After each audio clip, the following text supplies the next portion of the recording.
அனைத்திந்திய அண்ணா திராவிட முன்னேற்றக் கழகம்தான் உண்மையான இயக்கமாக இன்று வரை திகழ்ந்து கொண்டிருக்கிறது.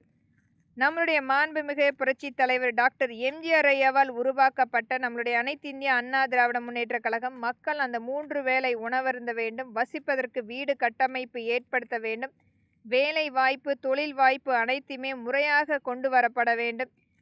அம்மக்களுக்குரிய எந்த ஒரு வேற்றுமை இல்லாமல், மத வேற்றுமை, மொழி வேற்றுமை, இன வேற்றுமை இல்லாமல் அம்மக்கள் முழுமையாக ஒற்றுமையாக இருக்கப்பட வேண்டும். ஒரு அங்கமாக ஏற்படுத்தி மக்களால் அங்கீகரிக்கப்பட்ட ஒரே கட்சி நம்மளுடைய அனைத்திந்திய அண்ணா திராவிட முன்னேற்ற கழகம்தான்.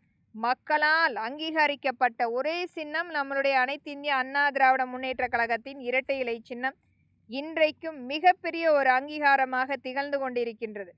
நம்மளுடைய மாண்புமிகு புரட்சி தலைவி அம்மா இறந்து 9 ஆண்டுகள் ஆகியும் இன்றைக்கும் மக்களால் சொல்லக்கூடிய ஒரே சொல் அம்மா இருந்திருந்தால் மிகப்பெரிய ஒரு சான்றாக ஒவ்வொரு இடத்திலும் மக்கள் பதிவு செய்து கொண்டிருக்கின்றார்கள்.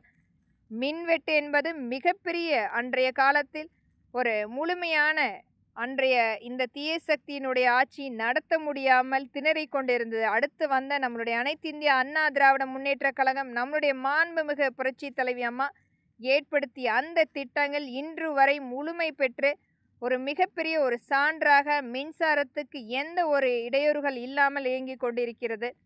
இன்றைக்கும் நம்மளுடைய திருப்பூர் மாவட்டத்தில் ஜவுளித்துறை முறையாக இயங்கிக் கொண்டிருக்கிறது, மின்வெட்டுகள் இல்லாமல். அதை ஏற்படுத்திய நம்மளுடைய புரட்சி தலைவி அம்மா இறந்து 9 ஆண்டுகள் ஆகியும் இன்றைக்கும் ஒவ்வொரு இடத்திலும் அவர் ஒரு சான்றாக இருந்து கொண்டிருக்கிறார். வருகின்ற சட்டமன்ற தேர்தல் நம்மளுடைய அனைத்திந்திய அண்ணா திராவிட முன்னேற்ற கழகத்தின் ஆட்சியாக கண்டிப்பாக அமைக்கப்படும்.